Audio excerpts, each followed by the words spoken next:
میں نے خطبہ پڑھ لیا، جو کلمات کو دعا دی ہے اس کو دہرا دیجیے گا۔ توبہ کرتے ہیں کفر سے، شرک سے، بدعت سے، گناہوں سے، چھوٹے ہو یا بڑے، یا اللہ اب تک جو گناہ ہو چکے انہیں معاف کر دیجیے، اور آئندہ گناہ نہ کرنے کی ہمت اور قوت عطا فرمائیے۔ عہد کرتے ہیں پابندی سے نماز پڑھیں گے، پابندی سے روزہ رکھیں گے، اگر زکوٰۃ فرض زکوٰۃ ادا کریں گے، اگر حج فرض حج ادا کریں گے، اگر کوئی گناہ شامت اعمال سے ہو گیا تو شریعت موافق جلد سے جلد اس کی تلافی کریں گے۔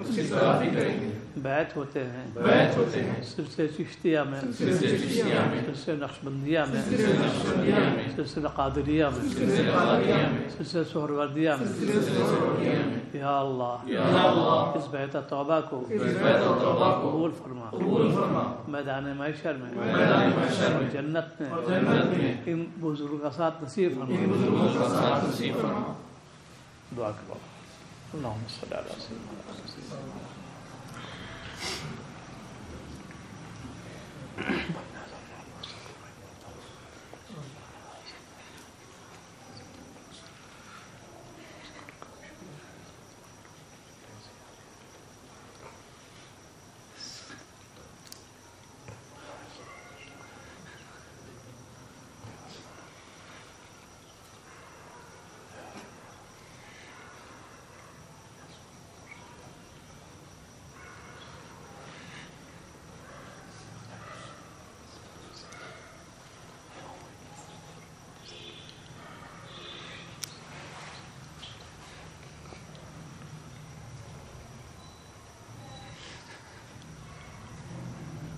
صلی اللہ علیہ وسلم۔ تو یہ بیعت جو ہے مستحب ہے، واجب ہی نہیں، اصلاح واجب ہے۔ ڈاکٹر سے دوستی ضروری نہیں، علاج ضروری ہوتا ہے۔ ایسے ہی بیعت تو توبہ تو کرا دی، کرنا آپ پوری میں سے یہ ہے کہ ہر گناہ سے بچو۔ جتنی تقریبات ہوتی ہیں خلاف کوئی گنجائش شرکت کی نہیں۔ دل شکنے گوارا کر لو، دین سے گوارا بالکل نہیں۔ اللہ سے ڈرتے رہو، اتقوا اللہ، اللہ سے ڈرو، اس لیے کہ بھائی ہمارا معاملہ آخرت کا ہے، کس وقت کا معاملہ پیش آ جائے، اس لیے کوشش کرو کہ ہمارا کوئی قول و فعل شرع خلاف نہ ہو چاہیے، اس پہ عمل کریں گے کامیاب۔ اسی نام ہے توبہ کرنا۔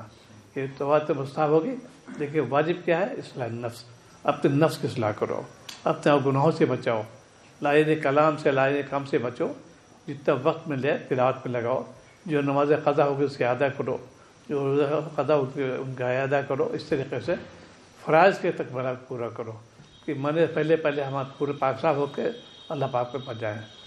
روزی حلال خاص طور سے، حرام سے بچو، سودی لین دین سے بچو، وعدہ خلافی سے بچو، جتنے جہنم والے گناہ ہیں ان سے کوشش کرو گے کامیاب ہو جاؤ گے۔ اللہ تعالیٰ توفیق دے۔